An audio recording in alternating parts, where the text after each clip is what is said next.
Hello guys. So this is the fifth lecture of class 12th money and banking from macroeconomics, and in previous four lectures I have talked about definition of money, money supply, measures of money, so how commercial banks create money, and features of central bank. And now this is the third feature of central bank, that is bankers bank and supervision. There are usually hundreds of banks in the country, but central bank acts as a banker's bank. So there are basically three capacities. First one is it's a custodian of their cash resources. Banks of the country are required to keep a certain percentage of their deposits with the central bank. That is, a custodian is something, a person who is having the custody of their cash. This is the custodian. Second one is central bank is a lender of last resort. Whenever banks are short of funds, they can take loans from the central bank and get their trade bills discounted.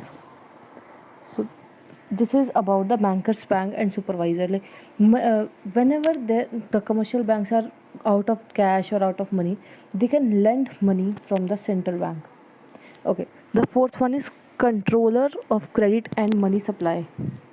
Okay, what is this now? Like central bank, as you know, central bank control credit and money supply through its monetary policy, which consists of two parts. First one is currency and credit. It has a monopoly. Central bank has a monopoly of issuing notes. This part is described in previous points, that central bank issued notes from rupees 2 to 2000, and government produces coins and 1 rupee note. Now there are some objectives of the central bank for price stability along with the full employment level of input. There are total three quantitative measures of credit by which RBI are recalled for ready reference. First one is bank rate, second one is open market operations, third one is cash reverse ratio. Bank rate is for long term, repo rate is for short term. Okay, so bank rate is something, it's a rate of interest at which central bank lends to commercial banks. Okay. Open market operations are, they refer to buying and selling of government securities by the central bank to public and banks. This is done to influence money supply in the country. This was about open market operation. Like this is like we're buying and selling of government securities and bonds to the central bank, by the central bank to the public and banks. CRR, that is cash reserve ratio. Commercial banks are required under to law to keep a certain percentage of their total deposit with the central bank in form of cash reserves. A bank has to keep some amount to in the form of cash to central banks. This is known as cash reserve ratios. Fifth one is lender of last resort.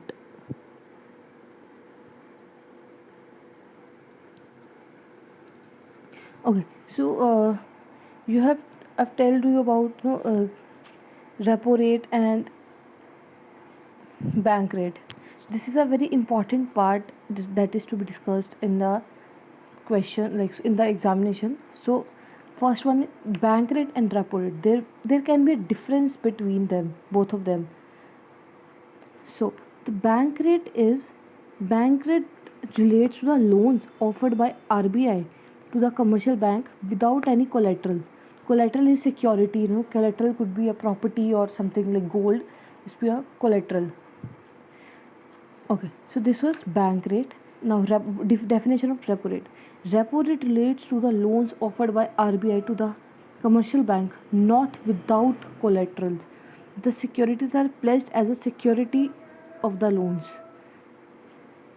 Bank rate do not allow any facility of repurchase of securities. The bank rate is simply the rate of discount. We can't repurchase the securities that we have given them. But in the case of repo rate, it allows to repurchase those securities. Okay, the last one is, the last difference between them is, bank rate relates to borrowings by commercial bank to cope with their immediate cash crunch. In case of repo rate, it relates to short-term borrowings by the commercial banks. This was the basic difference between the repo rate. You know, it doesn't in bank rate doesn't allow us to repurchase our securities, and in repo rate we are allowed to repurchase our securities. Okay, so now our next point is lender of last resort.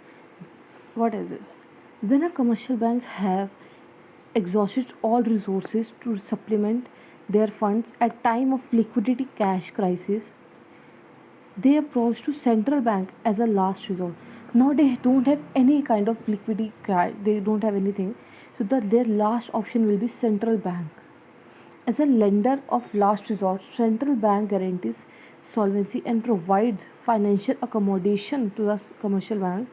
Okay, now it will give some help. It will help the commercial banks. So it could be of two types. First one is by rediscounting their eligible securities and bills of exchange, and by providing loans against the securities. So how this is a last resort, last hope. Now the central bank is a last hope of commercial bank. They'll go to them, and how they can help? They can help them in two ways. First one is, as described, by rediscounting their eligible securities and bills of exchange, or another one could be by providing loan against their securities. This is the lender of last resort. Sixth one is custodian of foreign exchange or balances. It has been mentioned above that a central bank is a custodian of foreign exchange reserves and a nation's gold. In the previous lecture, I have told you that all the foreign exchange and gold of the country is managed by the central bank of the country. It keeps a close watch to an external value of its currency. As you know, sometimes our value of our currency will increase or decrease in comparison to other countries. For example, now in today's time, $1 is equals to 75 rupees, 75 point something. So it's a rough value. So they keep a close eye on those all external affairs, like how they are going to work, and all the foreign currency received by citizen has to be deposited with the central bank. Now, or any kind of foreign currency received by a citizen, I am a citizen of this country, I received any kind of foreign currency, so this is managed by the central bank only. And if citizens wants to make payment in foreign currency, they have to apply to the central bank. Now I get the money in term of foreign exchange. The central bank is going to keep it. But now I have to pay, done a payment, do a payment in foreign exchange.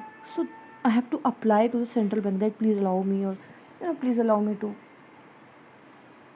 do this payment in foreign exchange. All these kind of things.